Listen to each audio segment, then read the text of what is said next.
और इस वक्त एक बड़ी खबर आ रही है। कानपुर हिंसा के मास्टरमाइंड जफर हयात पर शिकंजा कसा है। जफर हयात की संस्था पर ईडी का शिकंजा। बैंक खातों में आई धनराशि की जांच करेगी ईडी। ईडी ने आरोपी की जानकारी मांगी है। विदेशों से आए पैसे की भी जांच होगी। फिलहाल मामले की जांच एटीएस और एसआईटी कर रही है और अब ईडी ने भी इसको लेकर शिकंजा कसना शुरू कर दिया है। तो कानपुर हिंसा के मास्टरमाइंड जफर हयात पर शिकंजा कसा है। जफर हयात की संस्था है, अब उस पर ईडी का शिकंजा है। बैंक खातों की तलाश की जा रही है, धनराशि की जांच की जा रही है। ईडी ने आरोपी की जानकारी मांगी है। विदेशों से कितने पैसे आए हैं, किस तरह से फंडिंग की गई है, इसकी जांच भी ईडी कर रही है। फिलहाल इस पूरे मामले में एटीएस और एसआईटी दोनों जांच कर रही है और अब ईडी का इन्वॉल्वमेंट भी इसमें हो गया है।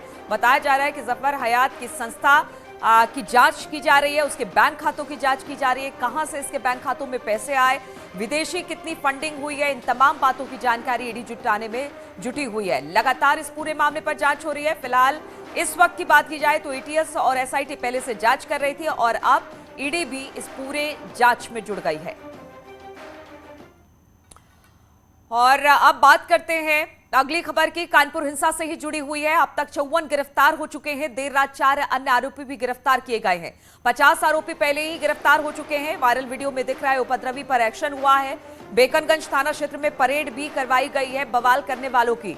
तो देर रात और 4 गिरफ्तारी हुई है। कानपुर हिंसा केस में अब तक कुल 54 गिरफ्तार हो चुके हैं।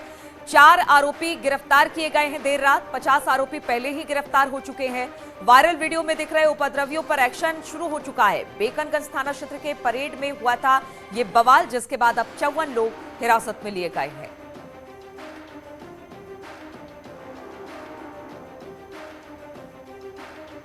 और इसी पर बातचीत करने के लिए सौरभ हमारे साथ कानपुर से जुड़ रहे हैं। सौरभ, अब तक कितनी गिरफ्तारियां हो गई हैं? क्योंकि लगातार हम देख रहे हैं कि एसआईटी लगातार दबिश दे रही है और एक के बाद एक गिरफ्तारी। देखिए, लगातार जिस तरीके से इस मामले में तस्वीरें सामने आ रही है, नए नए वीडियो सामने आ रहे हैं, उसके आधार पर अब जांच तेजी से बढ़ाई जा रही है और उसमें गिरफ्तारियों का प्रोसेस लगातार जारी है। अभी तक 50 गिरफ्तारियां हुई थी और 4 इसमें और ऐड हुई, तो कुल मिला के इसमें 54 लोगों को फिलहाल गिरफ्तार कर लिया गया है और जिनको सभी को जेल में 50 फिलहाल जेल में है और 4 को भी जेल भेज दिया जाएगा। आज एक और एक्सक्लूसिव वीडियो न्यूज 18 के पास मौजूद है जिसमें अन्य उपद्रवी भी दिखाई दे रहे हैं जो गली के बाहर से जिस तरीके से पथराव कर रहे हैं। तो कई जांच बिंदु के लिए कई सारे वीडियोस पुलिस के पास हाथ लग रहे हैं। फिलहाल अगली जो कार्रवाई थी पोस्टर लगाने की, इसको पुलिस ने फिलहाल रोका हुआ है क्योंकि उनके पोस्टर जारी नहीं किए हैं। लेकिन जिन लोगों के पूर्व में पोस्टर जारी किए गए थे उनकी गिरफ्तारियां लगभग पूरी हो चुकी हैं और उसके बाद जो वीडियो है उसके आधार पर लगातार गिरफ्तारियां की जा रही है। साथ ही साथ जो इलाकाई लोग हैं उनसे भी पूछताछ की जा रही है कि कौन कौन वो लोग थे जो उपद्रव कर रहे थे। उनकी पूछताछ पे भी कई लोगों को हिरासत में लिया गया है। देर रात तक 4 लोगों की गिरफ्तारी जरूर पुलिस ने दिखाई है और 30 से अधिक लोगों को हिरासत में लिया गया है जिन पर यह आरोप है कि वो भी उस दौरान मौजूद थे। हालांकि साक्ष्य संकलन के बाद ही उनकी गिरफ्तारी की पुष्टि की जाएगी, जिसके के लिए पुलिस सीसीटीवी फुटेज से उनके चेहरों का मिलान कराएगी। एसआईटी की टीमें फिलहाल लगातार बिल्कुल, तो एक के बाद एक गिरफ्तारियां, हिरासत में भी लोग लिए जा रहे हैं। देर रात भी 4 लोगों को गिरफ्तार किया गया है। अब गिरफ्तार लोगों की संख्या बढ़कर 54 हो गया है। बहुत बहुत शुक्रिया आपका सौरभ तमाम जानकारी देने के लिए। और कानपुर में पुलिस ने धमकी देने के आरोपी को गिरफ्तार कर लिया है। आरोप के मुताबिक गोविंद नगर थाना क्षेत्र के रहने वाले हिंदू समन्वय समिति से जुड़े इस शख्स के दूसरे समुदाय के युवक को दुकान लगाने पर अभद्र टिप्पणी करते हुए उसे धमकाया था। इस दौरान आरोपी ने गाली गलौज भी की थी, जिसका वीडियो सोशल मीडिया पर वायरल होने के बाद पुलिस ने तत्काल संज्ञान में लेते हुए आरोपी को दबिश देकर गिरफ्तार कर लिया है। और कानपुर हिंसा पर चल रही जांच के बीच उन्नाव के केसरगंज बाजार का विवादित पोस्टर वायरल होने के बाद हलचल मच गई है। पोस्टर में जुमे की नमाज के बाद बंद का ऐलान किया गया। कुछ इसी तरह कानपुर में भी बंद बुलाया गया। हालांकि डीएम ने शरारत की बात कही है। पोस्टर में शहर की कई जगहों पर मुस्लिम समाज की ओर से 10 जून जुमे के दिन बाजार बंद करने की अपील की गई है। बैनर में पैगंबर इस्लाम हजरत मोहम्मद की शान में गुस्ताखी करने के खिलाफ बाजार बंदी का जिक्र किया गया है। सोशल मीडिया पर पोस्टर वायरल होने के बाद सीओ सिटी को जांच सौंपी गई है। कुछ संज्ञान में आए थे लेकिन पूरी तरीके से प्रशासन सतर्क है और 1-2 जगह जो मिले थे वो तत्काल हमारे पुलिस के अधिकारियों ने एलआईयू का संज्ञान ले लिया है। वहीं डीएम और पुलिस कप्तान ने धर्मगुरुओं के साथ अहम बैठक की। करीब 1 घंटे चली बैठक में शहर का माहौल किसी भी सूरत में ना बिगड़ने देने की अपील के साथ ही चेतावनी भी दी। शहर में 10 जून की बाजार बंदी का पोस्टर वायरल होने पर चर्चा हुई। डीएम ने पूरे मामले में सतर्कता बरतने के निर्देश भी दिए हैं। पोस्टर या कोई पैम्पलेट छपता है तो उसमें हम लोग जानना चाहते हैं कि ये किधर से आया। तो उसी के संबंध में जब विभिन्न धर्मगुरुओं से बात हुई तो उन्होंने कहा कि नहीं ऐसी कोई बात नहीं है। और जौनपुर से खबर है, जहां पर एमएलसी ब्रजेश सिंह प्रिंसू के खिलाफ आरोप तय हो गया है। लूट, हत्या के प्रयास, आगजनी केस में आरोप तय हो गया है। एमपी एमएलए कोर्ट में तय हुआ है आरोप। पूर्व सांसद धनंजय सिंह, ललई यादव पर पहले ही आरोप तय हो चुके हैं। बीते 6 नवंबर 2017 को खुटन ब्लॉक प्रमुख के अविश्वास प्रस्ताव को लेकर पूरा बवाल हुआ था, जिसके बाद एक और आरोप तय कर दिए हैं। एमएलसी ब्रजेश सिंह प्रिंसू के खिलाफ आरोप तय हो गए हैं, जिसमें लूट, हत्या के प्रयास, आगजनी केस में है। आरोप तय हो गया है। एमपी एमएलए कोर्ट में यह आरोप तय हुआ। इससे पहले अगर बात की जाए तो पूर्व सांसद धनंजय सिंह, ललई यादव पर पहले ही आरोप तय हो चुके हैं। बीते 6 नवंबर 2017 को खुटन ब्लॉक के अविश्वास प्रस्ताव को लेकर यह पूरा बवाल हुआ था।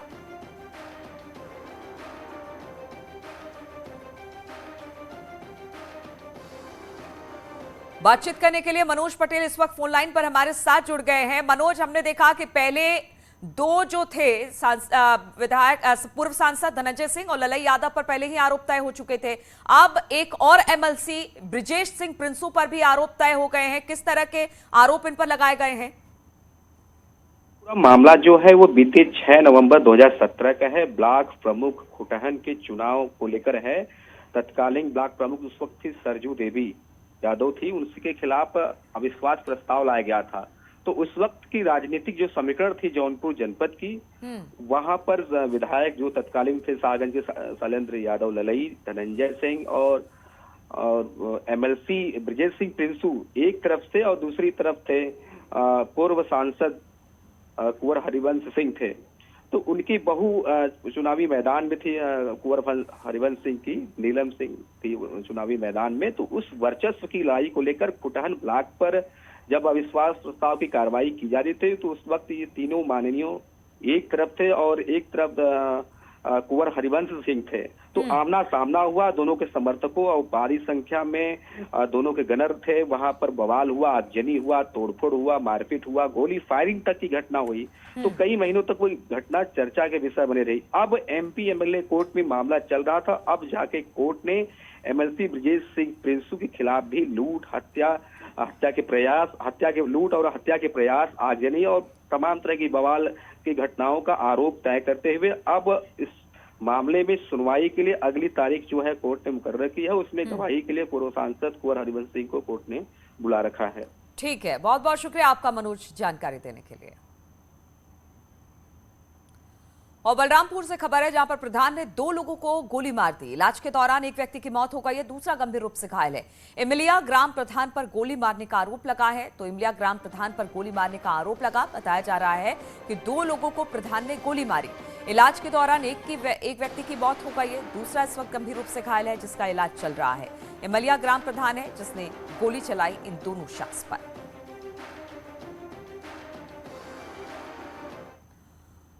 और दिल्ली के कुतुब मीनार मामले में साकेत कोर्ट आज अपना फैसला सुनाएगा। साकेत कोर्ट में तय करेगा कि कुतुब मीनार परिसर के अंदर हिंदू और जैन देवी देवताओं की बहाली और पूजा का अधिकार दिया जाए या फिर नहीं। इससे पहले सिविल जज ने इस याचिका को खारिज कर दिया था। इस फैसले को अतिरिक्त जिला जज की अदालत में चुनौती दी गई है, जिस पर आज फैसला आ सकता है।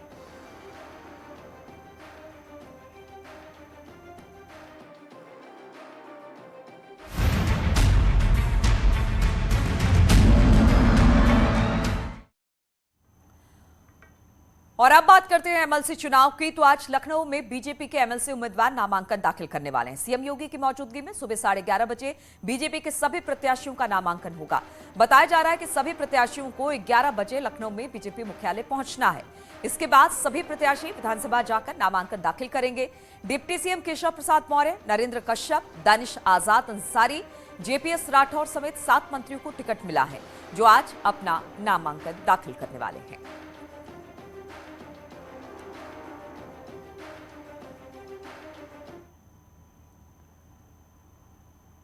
और विधानसभा चुनाव से पहले जोर शोर से गठबंधन बना था। बड़े दावा था कि 2024 तक साथ निभाएंगे, लेकिन ऐसा हुआ नहीं। चुनाव के बाद से गठबंधन में दरार साफ तौर से नजर आने लगी। अब तस्वीर भी साफ हो गई है। महान दल के अध्यक्ष केशव देव मौर्य ने साफ कर दिया कि वो समाजवादी पार्टी के साथ नहीं है। शिवपाल यादव ने एकला चलो की रणनीति को अपना लिया है, यानी अब धीरे धीरे समाजवादी पार्टी का कुनबा बिखरता दिखाई दे रहा है।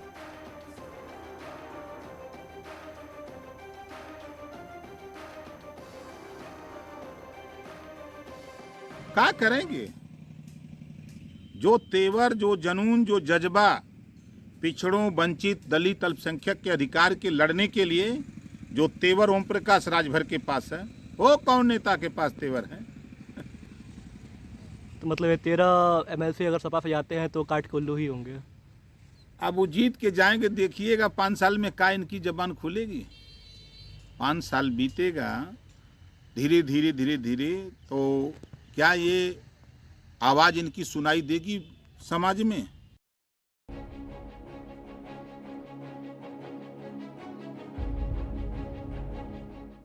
है कि समाजवादी पार्टी में मुझे नहीं लगता कि मेरी कोई जगह बची है,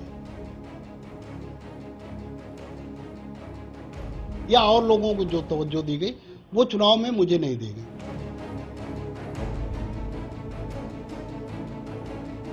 सीट ज्यादा दी, जिनका 10 जिले में संगठन है उन्हें आप राज्यसभा भेज देंगे और हमें आप कुछ नहीं देंगे, ऐसे तो नहीं चलेगा। वादे टूट गए, साथी रूठ गए। ये गठबंधन में दरार का आगाज है। सहयोगी नहीं, पार्टी के सदस्य भी नाराज हैं। सीट ज्यादा दी, जिनका 10 जिले में संगठन है उन्हें आप राज्यसभा भेज देंगे और हमें आप कुछ नहीं देंगे, ऐसे तो नहीं चलेगा। समाजवादी पार्टी गठबंधन में टूट की शुरुआत भले ही अब हुई हो, नाराजगी की शुरुआत नई नहीं है। इसकी शुरुआत राज्यसभा चुनाव के साथ ही हो गई थी और इस नाराजगी में सिर्फ केशव देव मौर्य अकेले नहीं हैं। गठबंधन के साथ ही ओम प्रकाश राजभर भी नाराज हैं और रेवती रमण भी।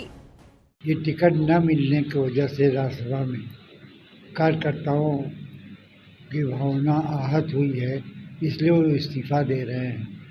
केशव देव मौर्य हो या ओम प्रकाश राजभर और या फिर रेवती रमण, सबकी कसक राज्यसभा की कुर्सी है। और जब MLC चुनाव में भी हसरत पूरी नहीं हुई तो दर्द का सैलाब फूट पड़ा। कुछ देने लायक है तो जिनको आपने सीट ज्यादा दी, जिनका 10 जिले में संगठन है उन्हें आप राज्यसभा भेज देंगे और हमें आप कुछ नहीं देंगे, ऐसे तो नहीं चलेगा। ये पहला मौका नहीं है जब केशव देव मौर्य ने उपेक्षा का आरोप लगाया है। इससे पहले भी वो इस मुद्दे पर बोल चुके हैं। बस फर्क सिर्फ इतना है कि अब उन्होंने गठबंधन तोड़ने का ऐलान कर दिया है और आरोप ये है कि जिन्होंने नाराजगी जताई उन्हें सीट मिली, राज्यसभा की कुर्सी मिली और मुझे कुछ नहीं। कृष्णा पटेल जी नाराज हुए, उन्हें 1 सीट दी जा रही थी, 6 दी गई। जयंत जी नाराज हुए, उन्हें सीट दी गई। ओम प्रकाश राजभर जी को ज्यादा सीट दी, मुझे केवल 2 सीट, वो भी मेरे मन की नहीं थी। खबर तो ये भी है कि ओम प्रकाश राजभर भी गठबंधन तोड़ सकते हैं और नया रास्ता अपना सकते हैं। Bureau report. और लोकसभा उपचुनाव के लिए बीएसपी ने स्टार प्रचारकों की एक लिस्ट जारी की है, लेकिन इस लिस्ट में सतीश चंद्र मिश्र का नाम नहीं है। माना जा रहा है कि विधानसभा चुनाव में मिली हार के बाद सतीश चंद्र मिश्र को साइडलाइन किया गया है, क्योंकि सतीश चंद्र मिश्र विधानसभा चुनाव में अहम भूमिका निभा रहे थे। बीएसपी की इस लिस्ट में मायावती समेत 40 स्टार प्रचारकों के नाम शामिल हैं।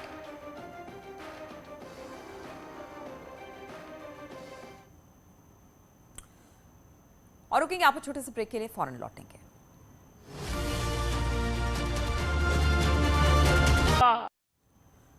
और अलीगढ़ से खबर है, जहां पर शॉर्ट सर्किट के कारण ट्रांसफार्मर में आग लग गई, जिसकी चपेट में आई कई गाड़ियां जलकर राख हो गई। कड़ी मशक्कत के बाद दमकल की गाड़ियों ने आग पर काबू पाया।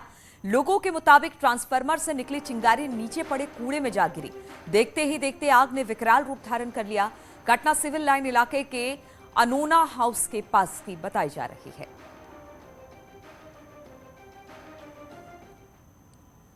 और खबर शाहजहांपुर से है, जहां पर एक महिला ने अपने प्रेमी की हत्या कर दी। हत्या का आरोप महिला के पूर्व पति पर है। पूर्व पति ने अपने साथियों और बेटे के साथ मिलकर पत्नी और उसके प्रेमी को धारदार हथियारों से मौत के घाट उतार दिया। घटना के बाद आरोपी गांव से फरार है। पूरे मामले में आरोपियों की तलाश कर रही है। मामला थाना जलालाबाद क्षेत्र के डहर गांव का है। के अंतर्गत ग्राम डहर में एक घटना हुई है जिसमें 2 लोगों की मृत्यु हो गई। ममता को स्ट्रैंगुलेट किया गया है क्योंकि उसके शरीर में और कोई जहरीला चोट नहीं थी। और जो मृतक है रमन पालो राजेश, उसके हेड इंजरी है, प्राइमरी पेशाई तो दिखा है, बाकी पोस्टमार्टम में और चीज़ें क्लियर होंगी। दोनों शवों को पोस्टमार्टम के लिए भेज दिया गया है। जो अभियुक्त हैं उनके खिलाफ अभी तहरीर प्राप्त हुई है, उसके आधार पर इनकी गिरफ्तारी के लिए अलग अलग टीमें बनाकर तफ्तीशें दी जा रही हैं और बहुत जल्दी इनको गिरफ्तार कर दिया जाएगा। और प्रतापगढ़ में बेरहम मां का वीडियो वायरल हो रहा है। वीडियो में महिला अपनी बेटी की बाइपर से पिटाई कर रही है। वायरल वीडियो की न्यूज़ 18 पुष्टि नहीं करता है। दादी की शिकायत पर आरोपी मां के खिलाफ नगर कोतवाली में मुकदमा दर्ज किया गया है। तो तस्वीरें हम आपको दिखा रहे हैं किस तरह से एक मां वाइपर से अपनी बेटी को पीटती दिखाई दे रही है। हालांकि न्यूज़ 18 इस वीडियो की पुष्टि नहीं करता है, लेकिन बताया जा रहा है कि दादी की शिकायत पर मां के खिलाफ नगर कोतवाली में मुकदमा दर्ज कर दिया गया है।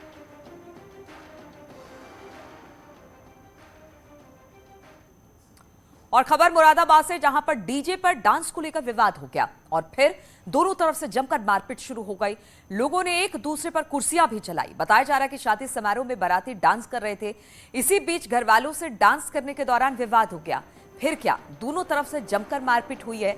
घटना के बाद से 4 लोगों के खिलाफ मुकदमा दर्ज कर लिया गया है। ये पूरा मामला कटकर थाना क्षेत्र के करूला जाहिद नगर का बताया जा रहा है।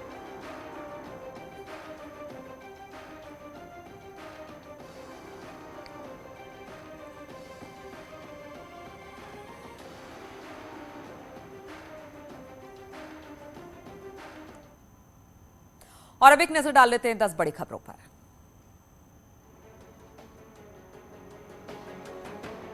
मथुरा में बिजली चोरी पकड़ने गई बिजली टीम के कर्मी को महिलाओं ने जमकर पीटा। हमले में कर्मी भी गंभीर रूप से घायल हुए। पुलिस मामले की छानबीन में जुटी। थाना वृंदावन क्षेत्र का मामला। बलरामपुर में ग्राम प्रधान के 2 लोगों को गोली मारने के मामले में एक शख्स की इलाज के दौरान मौत, दूसरे की हालत गंभीर। प्रतापगढ़ में बेरहम मां ने बेटी को जमकर पीटा। पिटाई का वीडियो सोशल मीडिया पर वायरल। दादी की शिकायत पर पुलिस ने आरोपी मां के खिलाफ मारपीट की धारा में केस दर्ज किया। शाहजहांपुर में प्रेमी जोड़ी की हत्या की घटना आई सामने। महिला के पहले पति ने साथियों के साथ मिलकर की दोनों की हत्या। आरोपी मौके से फरार। पुलिस मामले की छानबीन में जुटी। कानपुर में हुई हिंसा के बाद शाहजहांपुर में भी बढ़ती जा रही सतर्कता। पुलिसकर्मियों को दंगा नियंत्रण के लिए करवाई जा रही रिहर्सल, जिसे लेकर जिले में कराया गया मॉक ड्रिल। अलीगढ़ में शॉर्ट सर्किट से ट्रांसफार्मर में लगी आग। नीचे खड़ी कई कार भी जलकर राख। दमकल कर्मियों ने आग पर बमुश्किल काबू पाया। नोएडा के पार्श्वनाथ सोसाइटी के 8वें फ्लोर पर लगी भीषण आग। शॉर्ट सर्किट बताई जा रही आग लगने की वजह। नोएडा में पुलिस और बदमाशों के बीच मुठभेड़। जवाबी कार्रवाई में पुलिस की गोली से बदमाश घायल। अस्पताल में भर्ती करवाया गया। कब्जे से एक स्कूटी, 5 लैपटॉप और एक तमंचा बरामद। गंगा दशहरे के मौके पर हरिद्वार में भारी भीड़। सुबह से ही गंगा स्नान करने पहुंचे श्रद्धालु। संगम नगरी प्रयागराज में आस्था और श्रद्धा के साथ मनाया जा रहा गंगा दशहरा। हजारों श्रद्धालु लगा रहे आस्था की डुबकी।